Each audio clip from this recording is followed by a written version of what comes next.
What's up, everybody, and welcome to episode 1 of the Silly and Tucker'd Beyond Repair podcast. This is the podcast that no one asked for, yet here we are. I am Steve Hicks. I'm Ethan Tucker. And we are two children's evangelists who have traveled the country and beyond, preaching the gospel to kids and just having a blast wherever we go. This podcast is going to be for everybody, really. It's for ministry leaders. It's for kids evangelists. It's for anybody who's ever volunteered in children's ministry or cleaned up goldfish crackers. It's for anybody that just wants to have some fun. So thank you for joining us here today to spend a little time with two friends who are just going to be shooting the breeze and telling some stories. We're going to be telling tales from our trips. We're going to be giving some life advice, some kids ministry advice. You might hear a joke or two, maybe a magic trick. Speaking of magic tricks, I got to get this started. Yeah. Ethan, before we got started, I picked up one card. One card. Name a card, any card. Any card. Ace of Hearts. You got to be kidding me, dude. Ace of Hearts. It's right there. Right there. Thank you. Listen. Thank you. Just listen. Just wanted you to know what to expect when I talk about magic tricks. Listen, I thought I'd show you. You want to see my new toy? I got this new toy. It's got this. I was just walking through Guitar Center the other day. I was out doing what we do best, preaching, and I saw this, and I thought, this is awesome. I don't know what I'm going to use it for yet, but I'm just going to, let me play something for you. Here we go.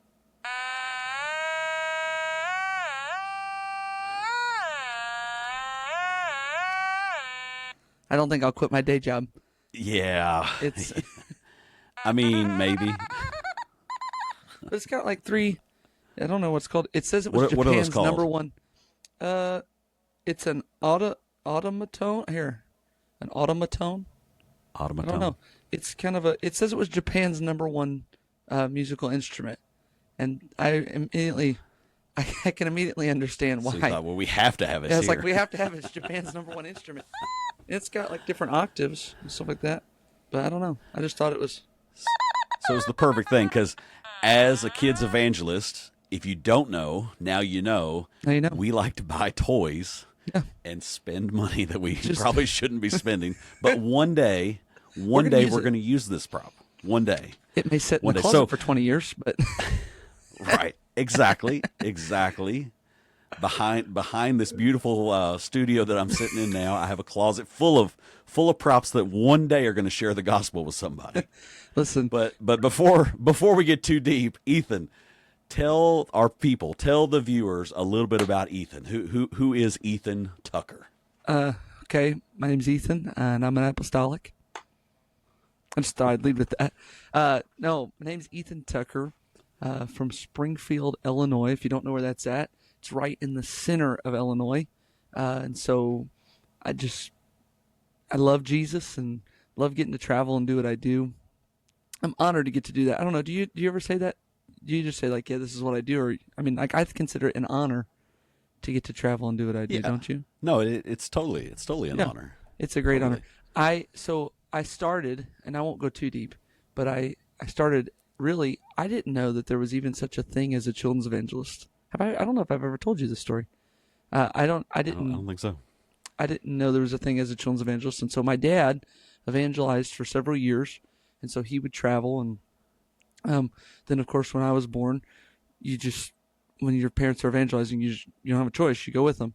And so traveled. And so I was very used to staying in and out of hotels and meeting new people. And so I went ahead and one day in 2006, which seems like forever ago, this June will be 20 years that we've been pastoring the church that we pastor now. And so, or that my parents pastor. And so we, let's make that clear. Let's make that clear. I'm not the pastor. I'm just helping. I'm on staff, but I'm not the pastor. So I went and we had Brother Phil Wagner, who's my mentor, good friend of mine, who came, and that was the first time I had ever saw a children's evangelist. And so I was like, this is awesome. And right then and there, kind of felt like that's what I want to do with my life. And so prayed, Lord, if you want me to do it, then you'll open the doors. And then it just kind of, without going too deep, it just kind of opened up. And So that's what I've done. And my dad's dad worked for headquarters for years as the maintenance man, and so I got to know everybody at headquarters. Of course, my dad worked for headquarters through evangelizing and stuff like that, so I knew a lot of them anyway. But getting to know people and getting connected, and so every general conference, what really got me in children's ministry was every general conference, I would help set up the children's ministry booth. So I would help Brother and Sister Cannon, and we'd set something. Then I just kind of got drafted. After 1 year, you just kind of got drafted into it all. And so now I've only missed one conference, and that was Long Beach. That was the only general conference I've missed since I started helping at general conference. And crazy. just a note to or anybody viewing or listening, when we say general conference, we're talking about the general conference of the United Pentecostal Church. Yes. Correct? Yeah. Yeah. Yeah. That's Just a good in case we have probably other should folks throw that out listening. there. Yeah. So Just want to know what we're talking about. that's kind of how I got started. It's kind of crazy to think about that. I say, okay, so like when I go to conferences, especially like General Conference or even North American Youth Congress, which I feel like a lot, I don't know about this, don't know about you, but I feel like a lot of people have heard about Youth Congress before they hear about General Conference. Like, because Youth Congress, even though it's built for the United Pentecostal Church, we have a lot of people that come from different denominations and different churches, like to our youth conference. I mean, it's like 46,000 young people, which is crazy. But and they don't do anything for kids, which I think we could capitalize on that. But that's a long story. DJ Hill, if you're listening, we'd like you to help us put something together. Just throw that out there. Let me rephrase that. I would like to help you put something together. There it is. There it is. That's the kids evangelist I know and love. That's it. So, so I don't know, but I save all my badges. So I have every badge from every general conference that I've ever worked, which is kind of just a random cool thing. So when did you actually start traveling and doing children's evangelism yourself, like solo? I did. Well, I was solo. That's tricky because solo, I could say I did my first camp at 13, which was in the Illinois district. 13 years old. I preached my first camp, 13 and I did years our old, family. You were preaching a camp. I did our family camp. I want that to sink in.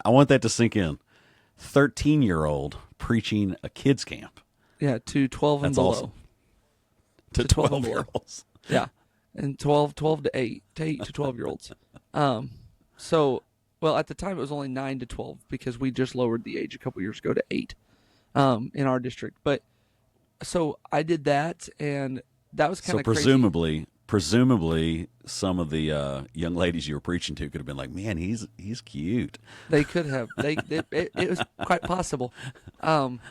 So I'm trying to think. I think if I were talking about like driving when I was 16, then I would have started there. That would have been because this is year 12.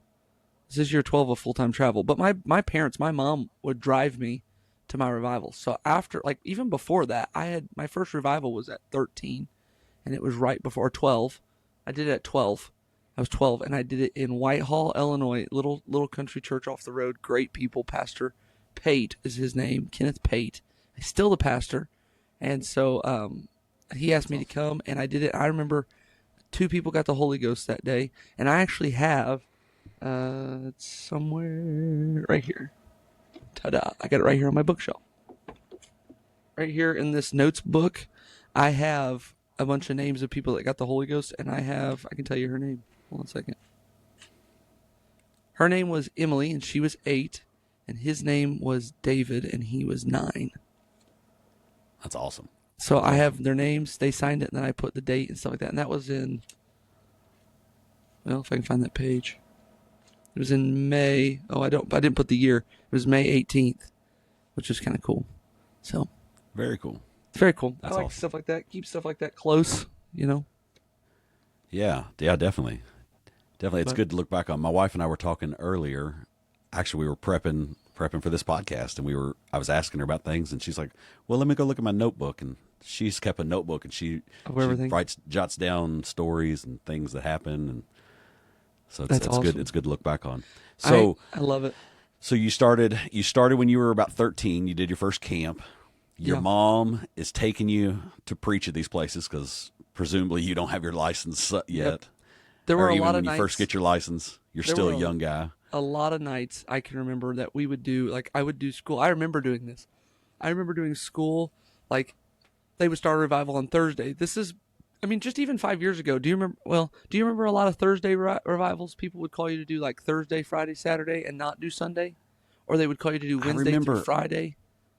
I remember that as a kid. We had a lot of like midweek revivals. So a lot of the churches that I went to starting out, that's what they would do. They would do like, we're going to do a Wednesday night to a, Thursday, whatever, or Thursday night, Wednesday, Thursday, or just like a Wednesday to Friday. And so I remember going, and I remember one revival. I went to school on Wednesday morning. I didn't drive. My mom drove me to the town 2 hours away. I sat up puppet stage and all that, did the first service that night, drove back to Springfield.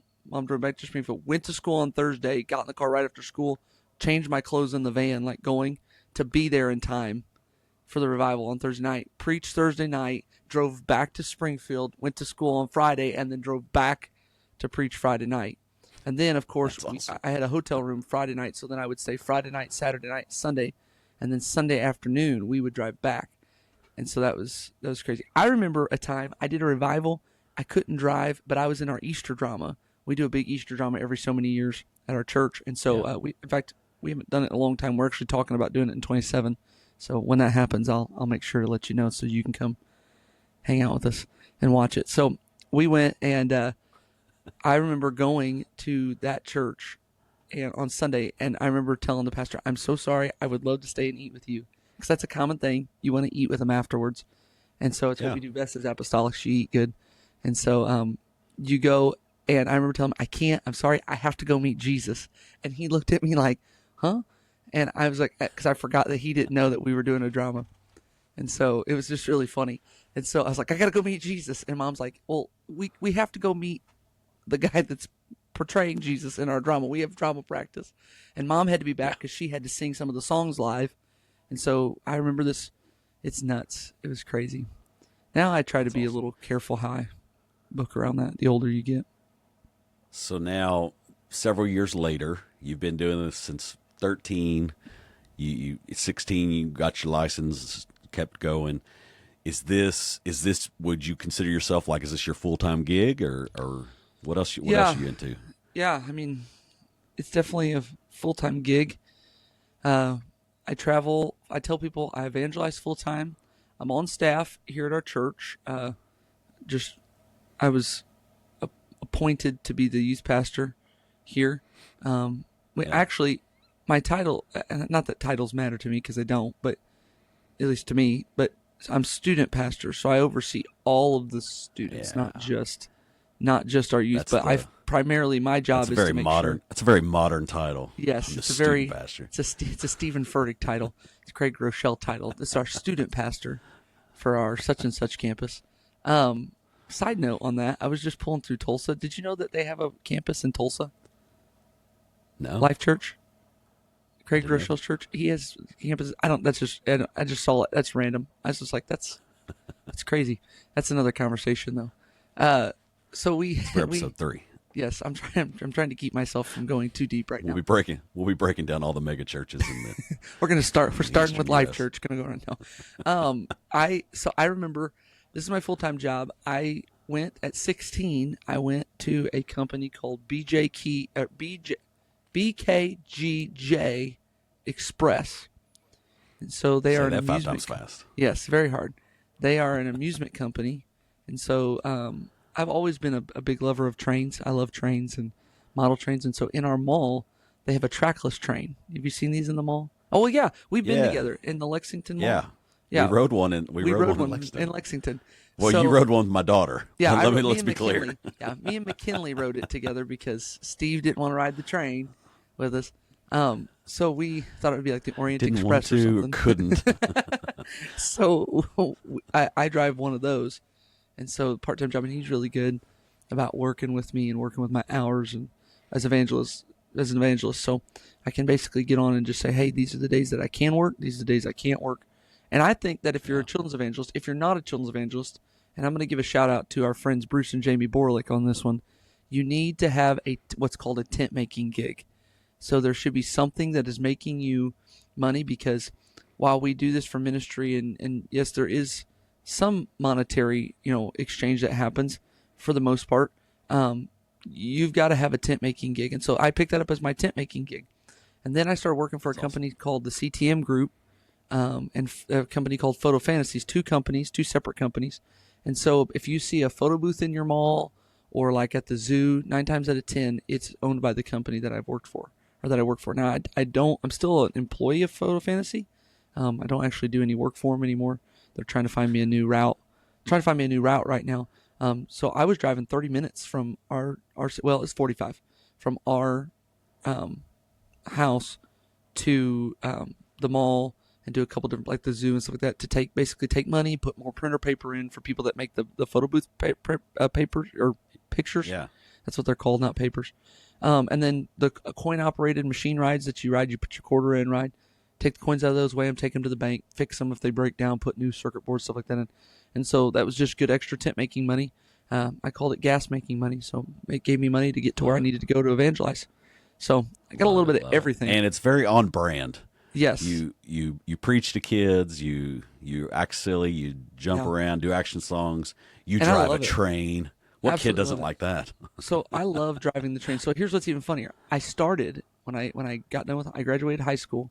I started and I was homeschooled, so I was still traveling at the last 2 years of high school. I was still traveling, and I was traveling heavy. Like I was doing week-long camps in the middle of the summer, and I was doing, like, my schedule was insane. There was tons of times that I would be at a revival and I'd be in a hotel room working on homework by myself, getting that done. Yeah. To stay ahead so I could actually graduate on time. And so then once I graduated, I was already working the train job, I already had CTM, and then my old principal at the school I went to before I went homeschooled said, "Hey, we are so low." This is during COVID. Right before COVID. We are so low on substitute teachers. I am taking anybody. I will pay for you to get your teaching certificates and all the things that are required by the state to do it.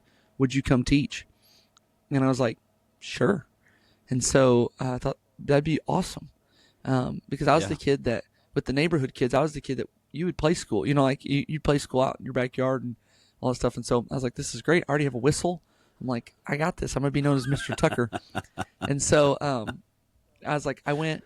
And I remember teaching, and it was great. And I got so many stories about that, just teaching alone. So I started substitute teaching, and that was fun. So I remember when there was a group of high schoolers that I would substitute teach for. I would substitute teach for like a week, for a week of them or whatever they did. And so when I did it, they came out to the mall, and I had worked at the school and then ran right to the mall to work my shift at the train. And they came walking through the mall, and they saw me driving the train. Here it's going, steam train, steam train. And I'm just driving. I'm waving at everybody, dinging the bell. I'm having a grand old time. And they're like, Mr. Tucker? And I remember they asking me, you work here? I'm like, well, teaching doesn't necessarily pay the bills. So you got to have something back. That's right. Tip making. So anyway, what about you? Awesome. Yeah, because I feel like we met. I was trying to think about this earlier when we actually met. Because we met, I feel like when I did the Holy Ghost rallies in Kentucky was the first time I met you. Yeah, that was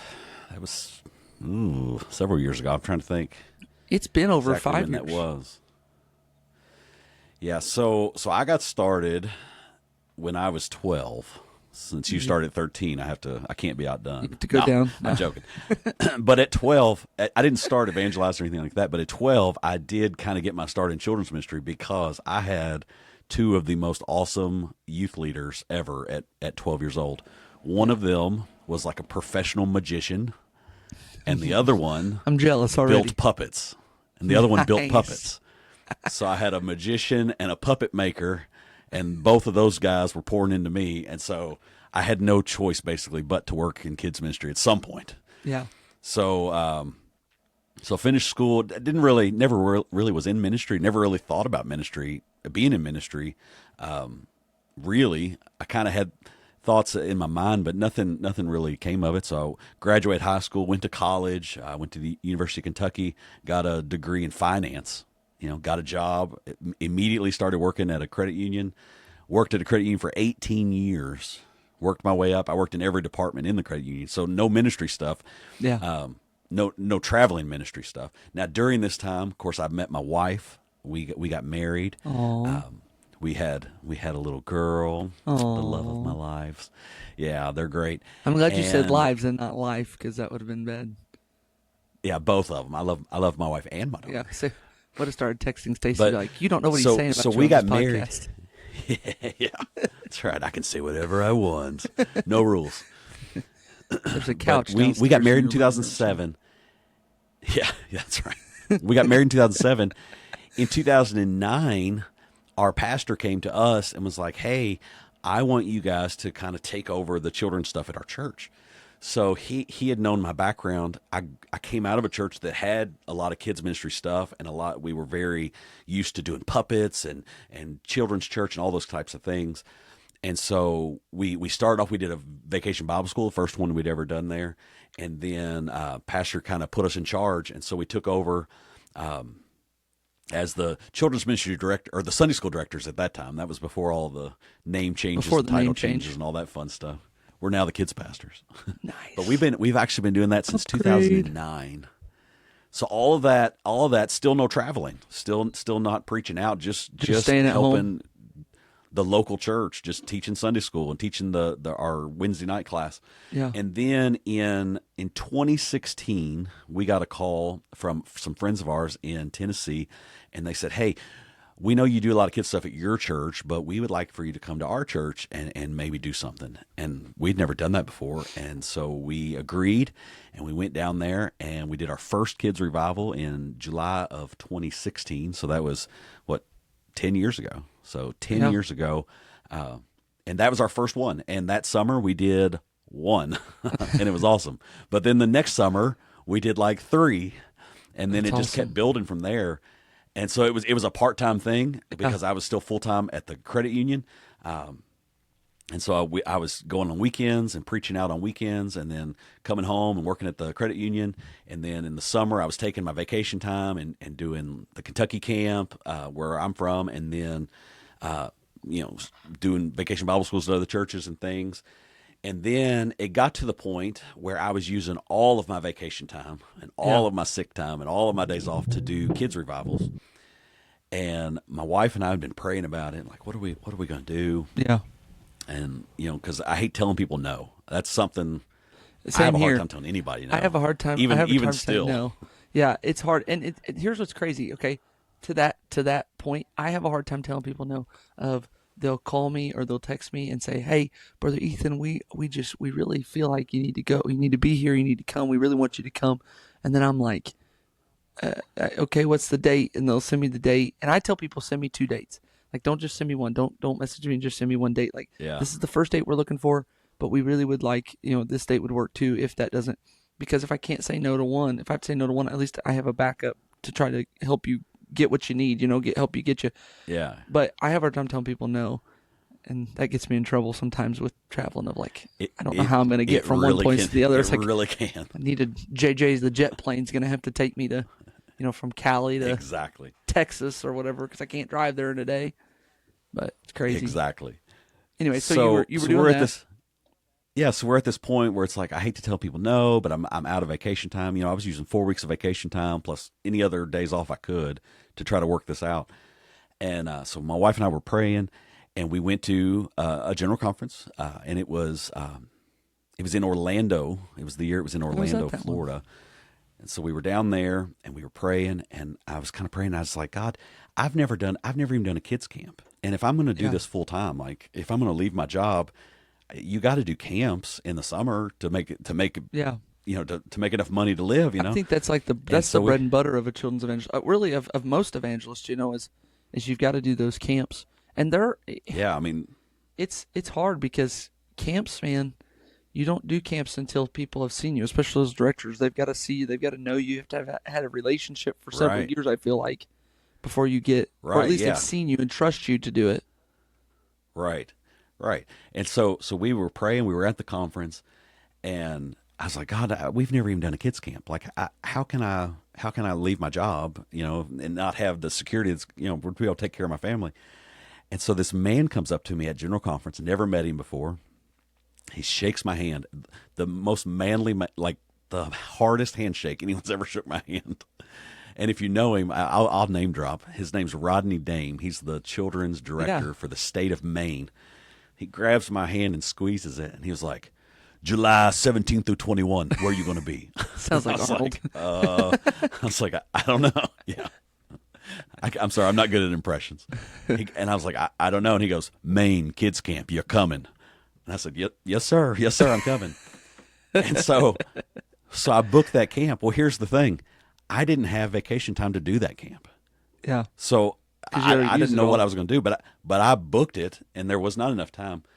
And so I told my wife, went back to the hotel room that night, and I told my wife, and I was like, babe, I think I have to quit my job. Like, and wait, we've what? been there. I'd been there. Yeah.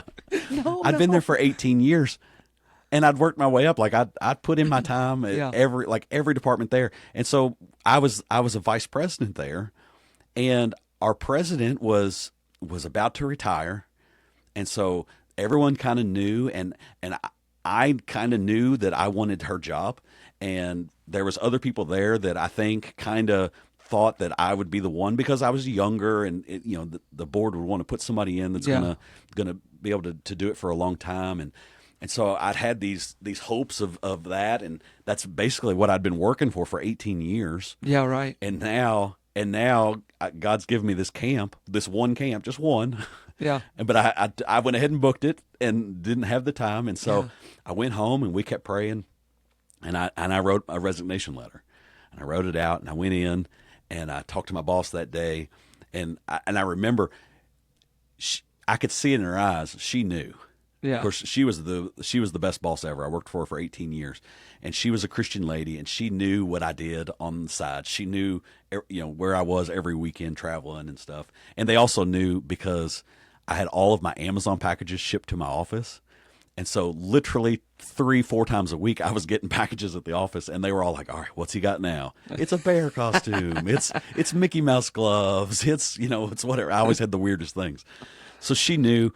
And so I turned in my resignation, and me and her had a good cry in her office, and I left. I left the credit union. I went full time, and we ended up doing 4 kids camps that summer, and like 3 or 4 vacation Bible schools, and we've been full time on the road ever since. And God's been blessing, and we've been seeing kids get the Holy Ghost, and it's just been absolutely awesome.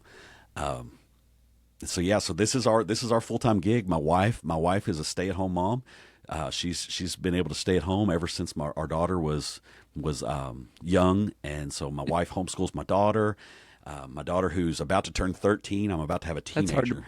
That's hard to believe. It's very hard to believe. I know, because I look so young. I shouldn't have a teenager, but okay. I'm about to have a teenager, and I've got a wife, a stay-at-home wife who does a great job taking care of everything here.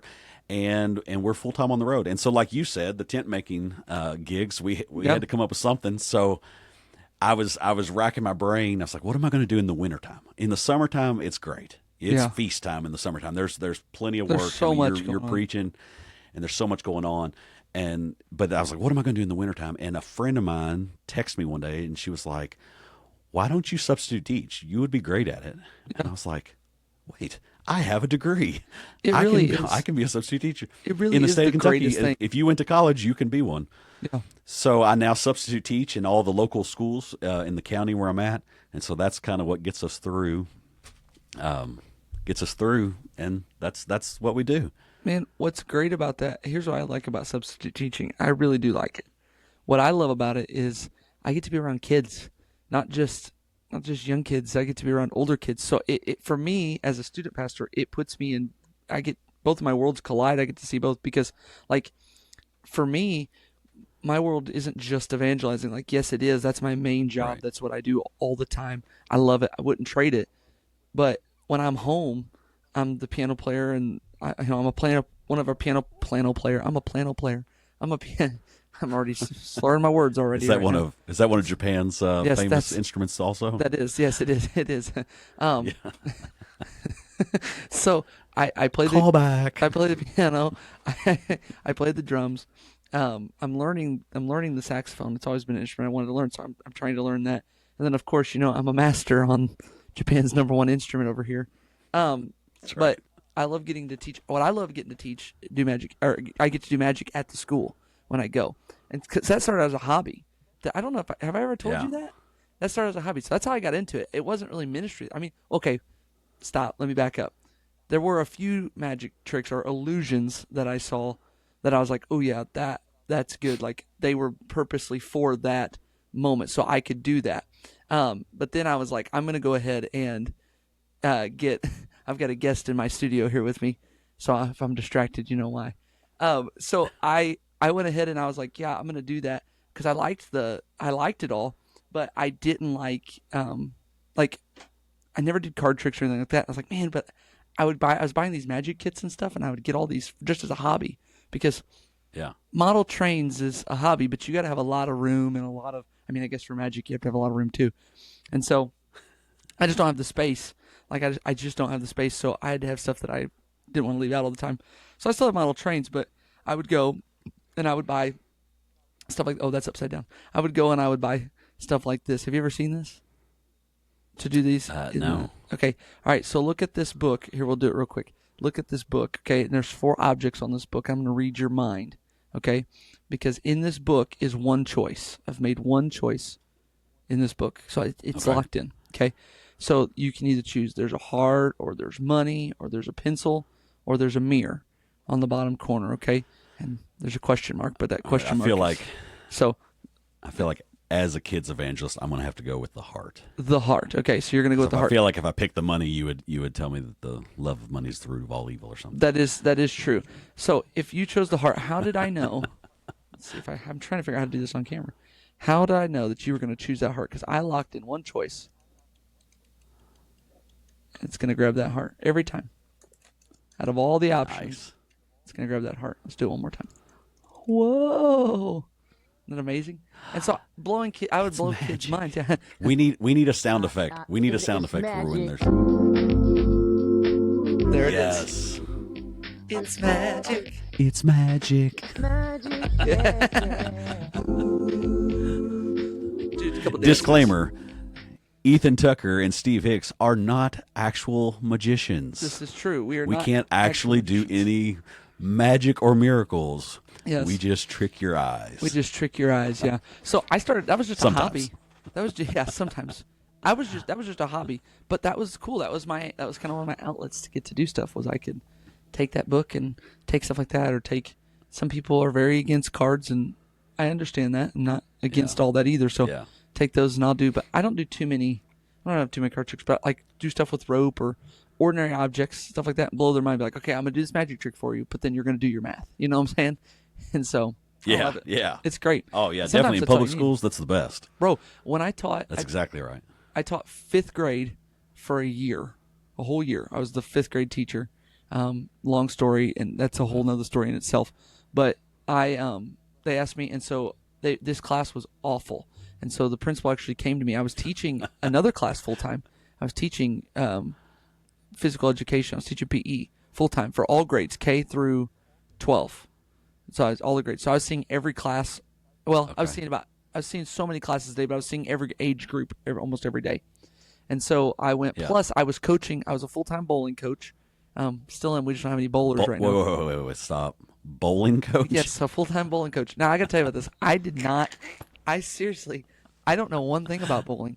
Here's how it happened. There was a kid in the school that was a. What's your highest score? What's your highest score? 290. Yeah. It's not great. 290? This dude. Okay. This dude is bowling. Not bad. It's better than I thought. This dude is bowling like perfect. What is it, like 300, 350 or whatever? But these tournaments, they change the rules on you. Okay, I didn't know this. So the athletic director came to me at the time, and she said to me, her name's Brittany. She said to me, hey, gotta ask you a question. This time I'm the PE teacher, so I'm the PE coach. Hey, we need to coach this kid. His name's Nolan. Nolan wants to go to state. We want to get him there. This is his junior year of bowling. We want to get him there, but he's got to compete. Can you do it? At the time, I looked at my calendar, and the bowling season is like end of December to like the 2nd or 3rd week of February. Well, as an evangelist, sometimes 9 times out of 10, those are the months you want people to book, but people don't necessarily book all the time. So if you are looking for a children's evangelist and you can do something in January or June, July, good luck with that. They get full. January, February, March, April, May, like all 5 of those months are great months to book a children's evangelist because we're all just sitting around doing stuff like this because, we got to find something to fill our time. We're starting podcasts. Yeah, we're starting podcasts and doing all sorts of stuff. So I said, she goes, would you be willing to do it? So I looked at the calendar. She gave me the dates of the games, of the tournaments. And I was like, yes, I'll do it. Because I felt bad for this kid. Now, backstory, this guy, he'd had some, his dad was very sick. And so I was like, I really want to do this for him. I just really felt a burden to do it. And I love the kid. The kid's awesome. Nolan's amazing. And so I was like, okay. And I had seen him bowl. What made me interested was I don't want to do it if he's not going to put his heart into it. Bro, I watched him take a kickball, like a rubber kickball, and there's a closet in the corner of the gym. And from one corner to the other, it was straight. I mean, as straight as an arrow, right into the ball closet. He bowled this ball. It was unbelievable. And so I was like, if he can bowl that that's what it took. He rolled a kickball into a closet. And you're like, that kid can bowl. That kid can bowl. I got it. So, and I knew he bowled on a league. Like, he bowled in leagues. His mom, his parents, they were really big into bowling. Bowled in leagues, matching shirts. It's the whole thing. So I was like, all right, I'm gonna do it. So I said yes. He was excited. I was excited. Several early mornings, getting up at 5 a.m. to go to the school, to get the bus, to get on, to drive to Southern Illinois, and go to a bowling championship or whatever. Bro, I didn't know how serious bowling. Have you ever been to a bowling tournament? Like a high school bowling tournament? No, I can't say that. Let me tell you something. These people bring ladders. They bring ladders to set up in the bowling alley so that they can stand up on a ladder to see over everybody, to see down the lanes, to cheer their students on. It's unbelievable. It's unbelievable what you see. Nice. So, and these guys are coming in with 6 and 8 bowling balls, and here I am using the ones that the bowling alley provides, and special shoes. It's ridiculous, all this stuff. And so we go, and he bowls, and I could say I got to where I was literally there. I knew nothing about bowling. I was literally there as a representative from the school and a coach to sign the paperwork for him to be able to do this. And so he basically kind of coached himself. And so, but there would be times I'd say, so you weren't actually teaching him how to bowl. No, but Okay. You can get bowlers get very upset. If it's not good shot or whatever it is, they get really upset. And so I'd be like, hey man, calm down. You got this. We're going to make it. I was there to swipe the card and get food, buy food and just encourage and stuff like that. Kind of help steer in a good, because we're representing a Christian school, steer in a good Christian while other people are not acting Christian. We need to act Christian. So we're going to steer, type of thing. And so he bowled, ended up first year in bowling, bro. I get an email to my work school email from a college recruiter that says, hey, we realized we saw Nolan at a tournament, at the first tournament we ever went to. We were really interested in him. We want to offer him a scholarship, a D1 scholarship. And I came back and I was like, awesome. He said yes. He went to Culver Stockton. That's where he's at right now. He's on the bowling team at Culver Stockton with a scholarship. And I'm very happy about that. Nice. And so the athletic director comes in my office the next day, because I have an office I'm not teaching 5th grade yet, in the school office. She comes in, she knocks on the door, she opens the door, she goes, Ethan, she goes, I have been coaching volleyball and girls high school basketball, and I've been trying to get scholarships for my girls, and you go to one tournament with this dude, and you get him a D1 scholarship. And they were so mad. All the coaches, the soccer coaches, they were all mad at me. How dare you? First year coaching, you get your kid a D1 scholarship. It was really funny. And what happened was It's called the favor of the Lord. That's exactly what it was. I told him it was just favor, but I was I talked to the scholarship, the recruiter guy, and I'm like, I had no clue who it was. I was just making small talk. And it's yeah, I'm here with this guy, and stuff like that. So he went, so he still bowls. And now I'm still the bowling coach. We just don't have anybody that wants to bowl. Or I'd do it again because it was so much fun. And now they're wanting to do bass fishing and golfing. And I'm wanting to do that too. But again, you got to have students that want to do that to be a part. Right. So it's fun. Very cool. But yeah. Very cool. Well, Ethan, we've been rambling on for a while now, but I want to make sure we get to our segment of the day. Oh, I love. We have a very special segment for you folks, and it has its own theme song. So, Ethan, take it away. I got it. Here we go. Put your hands together, everybody. Travel tales, almost time for travel tales. Come along, take my hand. Let's all go to travel land. Travel tales. Ladies and gentlemen, it's time for Travel Tales. Travel tales. A tale from the road. Big round of applause Yes. for a live performance. Thank you. That was live. Thank you. In studio. Woo! That felt good. That one felt good. I don't think I need to read. And if you know about the theme song, you know. You know. And if you don't know, hate that for you. Yeah, very sad. So, Ethan, one thing we want to do on this podcast is both of us travel full time, right? We've been to probably between the two of us. I'm sure we've been to all 50 states. Yeah. Have you been to Hawaii? I have not. I want to go to Hawaii. That's where I want to go. You said yes. No, I haven't been to Hawaii. So we've been to like 49 of the states. Yeah. Yeah. Well, I'm going to Alaska this summer. You're going to Alaska this summer. I'm not going to lie. I really want to go. But yeah. It's okay. Well, I want to go to Hawaii. I keep asking to go to Hawaii, but I don't know. So we've been to a lot of places. We've been outside the country. Yep. I've got Canada and Trinidad on my list. What countries have you hit? So I've got every province in Canada, which is nice. I was thinking about that yesterday. That just blows my mind. I told somebody the other day, they asked me, have you ever been to such and such in Canada, like Alberta or whatever, British Columbia? And I'm like, yes, I have. So I've been to every province in Canada. I've been to almost all 50 states, and then I've been to South Africa, and I've been to Mexico. And so this year, I'd like to go. I was just in Mexico the beginning of this year. Sweet. Yeah. So we've been to a lot of places. We've seen a lot of things. A lot of We've tales. stayed in a lot of hotels. Oh. A lot of good hotels. A lot of bad hotels. Bad hotels. Yeah. We've stayed in evangelist quarters. Yep.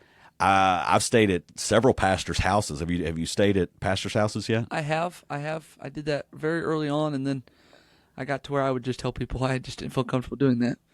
But I'm allergic to cats, and I found out, I don't know what it is about, a lot of pastors have cats, and that messes with me. And I'm like, I'm no good. You see, and yeah, I'm not a cat person myself. I just can't take but, it. I just so we've stayed at a lot of places. Yeah, we've stayed at a lot of places. We've seen a lot of things. And so every episode, we want a tale from the road. It can be something funny. It could be something heartwarming. Be good. It can be anything. But Ethan, I want you to give me a story from the road. I know you have some really good hotel stories, but I won't tell you which story to tell. But I want to hear a good story. I just think that episode 3 is going to be just a hotel story episode. I don't know. I just feel that in my spirit. Maybe I feel the Holy Ghost. I don't know. Maybe it's the anointment, not the anointing. I think we have a combination of stories for episode 3. Oh, I got it. They're going to come together and be just great. Go completely full circle. It's going to be beautiful. I know where I've been traveling and I've called you and been like, this just happened to me and you're not going to believe it. You're one of my first people I call when to share my funny stories with. Okay, I remember I was traveling in southern Illinois. This was kind of early on. Okay. I keep no names of pastors or churches or cities if it's bad. Just southern Illinois. This one wasn't really bad, but southern Illinois. I was at a church my uncle moved down to, and so we were staying in their evangelist quarters. Now let me paint this picture for you. Massive building, beautiful, absolutely beautiful. So there's the sanctuary in the middle, and then all the hallways around the outside. And so there's doors on the outside, and then at the end of these hallways, so it's like a U, but at the end of these hallways are stairs that go downstairs to the gymnasium. And so I was like, okay, cool. So on the platform, in the sanctuary, on the platform, they had these 2 walls that came down, and then there's like a little wall in the middle, and it's like openings, like to go through. And so across from where their drum cage, where you enter from behind, their youth room was behind the platform on this side, and their evangelist quarters was right here on this side next to the youth room.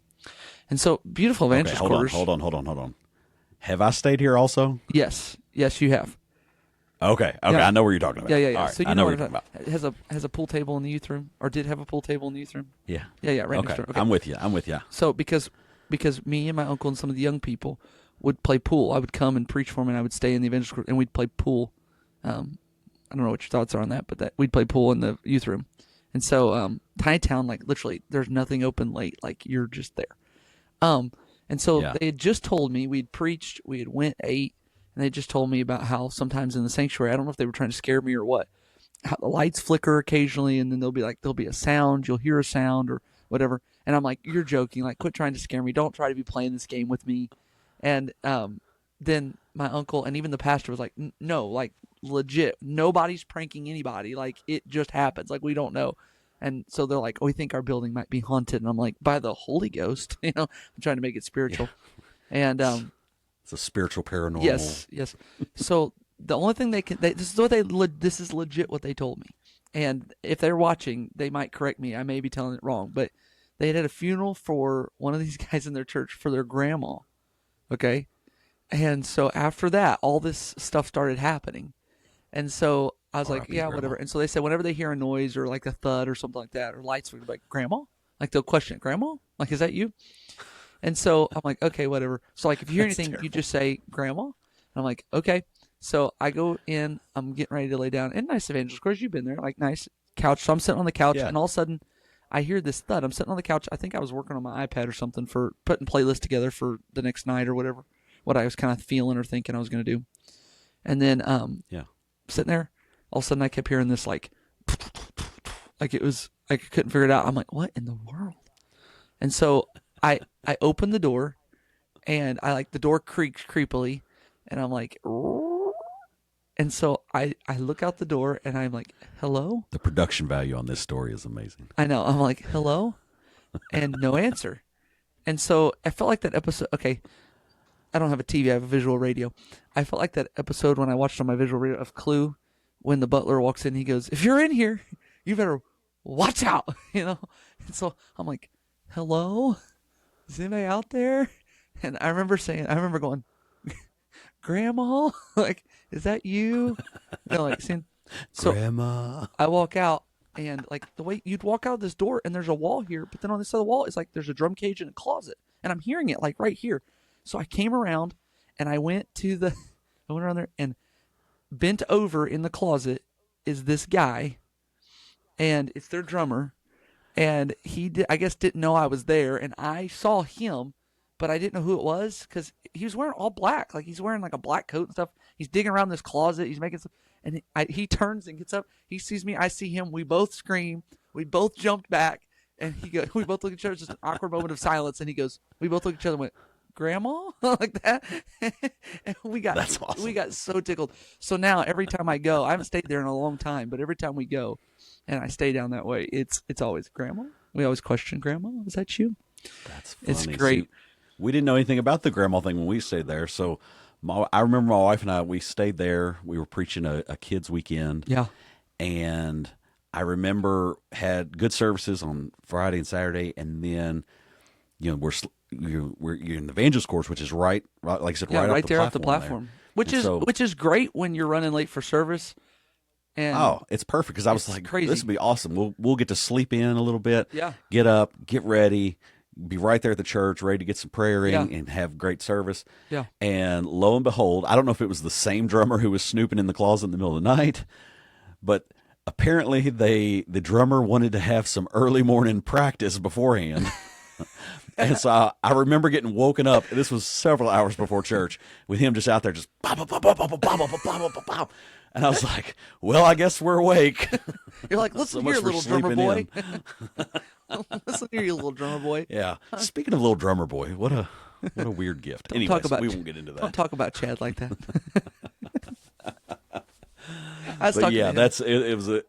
We still had a great service, even though I was arisen from my sleep by the bangings of drums. I was talking no better alarm clock. I was talking to Chad the other day. You know my uncle Chad.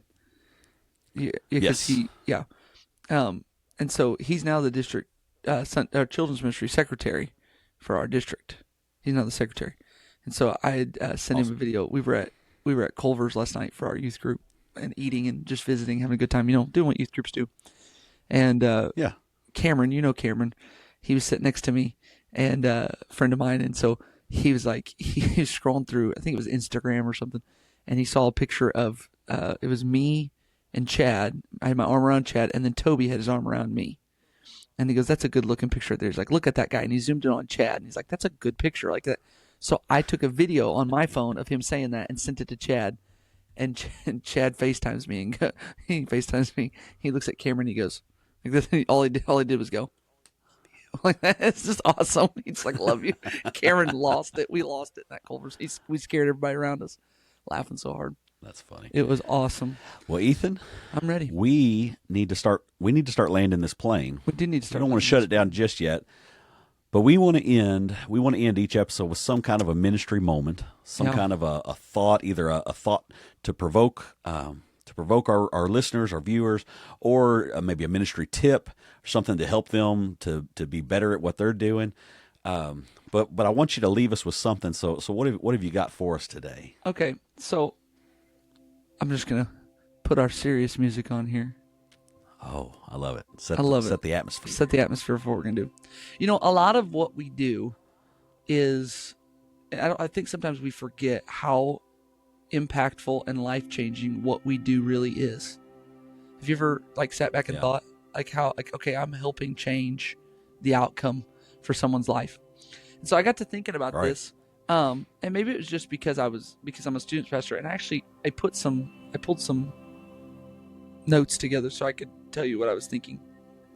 But have you ever gotten a gift and you're like, this is great, but you know that you see a better version of it come out or something, you're like, there's something better than this, this is good, but there's something better that I could get.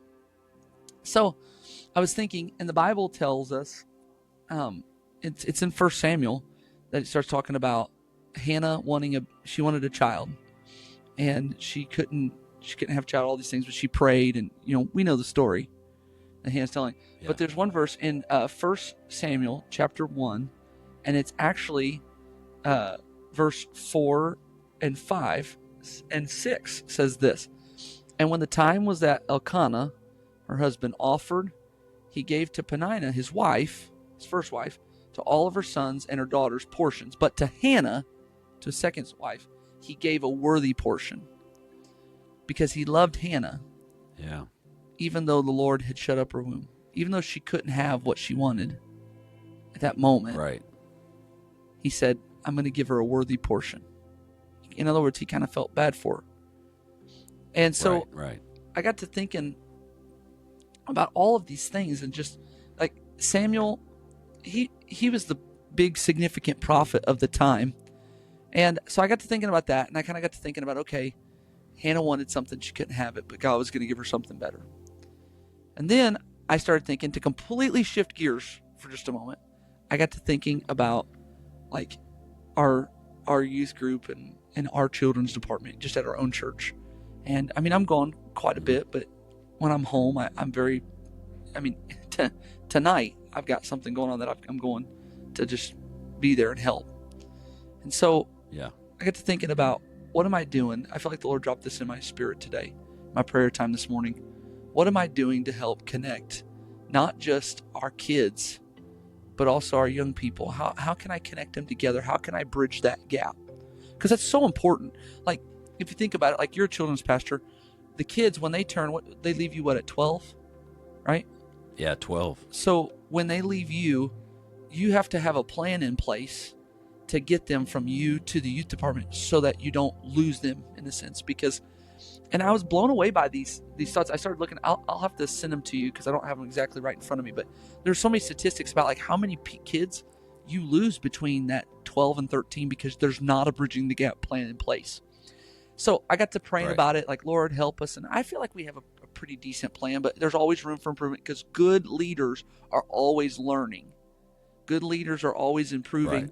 And so I was like, Lord, I was just praying today, Lord, help me, we've got a plan, but Lord, help me to make this plan even better. Help me to be more intentional about my plans and the things that I'm doing. And the Lord quickly brought to me about Jochebed, about Moses' mother. I'd just been doing that in my daily Bible reading. And I don't know if it was just because of that, but I really feel like the Lord laid it on my heart. And about how she weaved a basket. I was reading specifically, read the basket, pitched it within and without, so it would float. And I got to thinking, wonder how many times that basket failed before she found out this is the right amount of pitch. This is the right amount of, this floats. This one's good. This one's not leaking. Or, this one only lasted 5 minutes before it started sinking.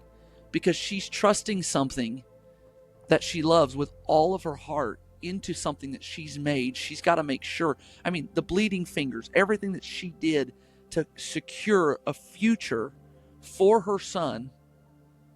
And the attempt, there was a basket she found where all those holes were, and she had to fill them to make sure that it would last. Yeah. And so it really got me thinking, okay, I need to identify the gaps. Let me identify some gaps of, okay, hey, I can do better here. Even in my own life as an evangelist of preaching, hey, I've done this for, this is the 12th year I've done this. I've traveled. This is great. I've seen a lot of great victories, and a lot of people get the Holy Ghost. I've seen a lot of people get healed. I've seen some really cool stuff, and I'm thankful for that. Yeah. But there's some gaps that I've noticed too. Okay, where I need to be more intentional. Okay, where can I do this? I'm intentional right now, but I need to be even more intentional than I am right now. So let me go and let me find this gap. Let me fill that gap so that we can do it. And so one way that I've filled the gaps is I've kind of redone our plan for bridging our gap of people. But I've got young people right now that, man, I feel called. I need to do something. Hey, you know what you can do? You can help me teach children's ministry. You can help me do Sunday school. And so letting them help with skits and things like that and trying to build through. Right. And so I think we have to ask ourselves, number one, are we being intentional in everything that we're doing? Are we being intentional? Because this isn't just all about us. It's about Him. That's the reason we do what we do. We do Right. it for Him. And so where are my gaps? Where can I do better? And then how can I achieve that? How can I fill that gap? How can I do better? And so because I want to be, because to somebody, I am somebody something better. Jesus is that something better to somebody. Right. And they're going to get it through me delivering it to them. How they hear without a preacher. And so I'll end with this. All right. We had a boy All right, that's good. by the name of Devin Richardson that came to our church.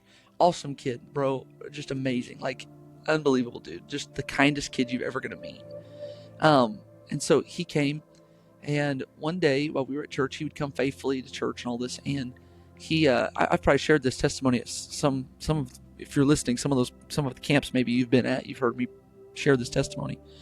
He went, and to make a long story short, his mother got into a car wreck, wrapped her car around a telephone pole in the morning, had been drinking. And so, whole thing, broken home, man, came, and he's heartbroken, of course. I mean, you're comforting everything you can. You're helping. Devin, I'm so sorry, man. And he says, I don't have any more family here except for my father and my grandmother. So he went to live with his dad. 2 weeks later, his dad died of an overdose. He went from there, bro, gets crazier than that, went to live with his grandmother here in town. He went, bro, a month later, grandma passes away of natural causes, had some health issues, but just a natural, cause to pass away. Yeah. So now he's lost his mother, his father, and his grandmother all within like a 2-3 month time span. And he's going to go live with his uncle in Southern Illinois, who he's never met. He doesn't know any of the cousins. He doesn't know the uncle. Like, he's never met this dude. He just knows that they're family. So they pack everything up. Devin's last Sunday with us, and we thought, ashamed of us. We've all been here, but we thought, man, if we don't do something, we're going to lose this kid. Like, we've got to get him connected to a church. We've got to get him connected. So my mom called Pastor Joel Gray in Marion, Illinois. Awesome dude. Pastors Marion First Church. And so called him, and he was moving to a new house that day. And he kind of answered the phone a little late, but hello. And Mom began to talk to him. Pastor Gray, just as Shelley Tucker, want to tell you, we've got this kid, and just kind of explaining what's happened. And he goes, I'm going right now. She goes, can you meet him today? He's going to be in your city today. Can you meet him? Introduce yourself. This is on a Saturday. Invite him to church, things like that. We'll tell him. He said, yes, I can. Bro, I don't know if this is true, but this is what I heard. I heard that he was like sweaty and like needed to clean up to go meet him. Like, he cared so much to go meet him that he's like taking the water hose with cold water and like washing with the water hose like outside of his new house, trying to get ready to go meet Devin, which is just even more like, wow. Thank you, Pastor Gray. Let me say publicly, thank you, Pastor Gray, for doing that and for enduring that, because that just shows that you really cared. And I think when you do stuff like that, it shows our love and our heart for Christ. And so he goes, meets him, introduces him, says to the uncle, hey, man, I'm Pastor Joel Gray, all these things. Ends up talking to him, introduces himself to Devin. Devin says, I want to come to church. That's awesome. He asked the uncle, hey, can Devin come to church? And the uncle says, well, I'm not much of a church guy, but if the boy wants to go, he can go. I'm not going to stop him from going. Goes, makes connections, goes to church. His cousin comes with him. Like, bro, walk in, they start feeling the Holy Ghost, pre-service prayers going on.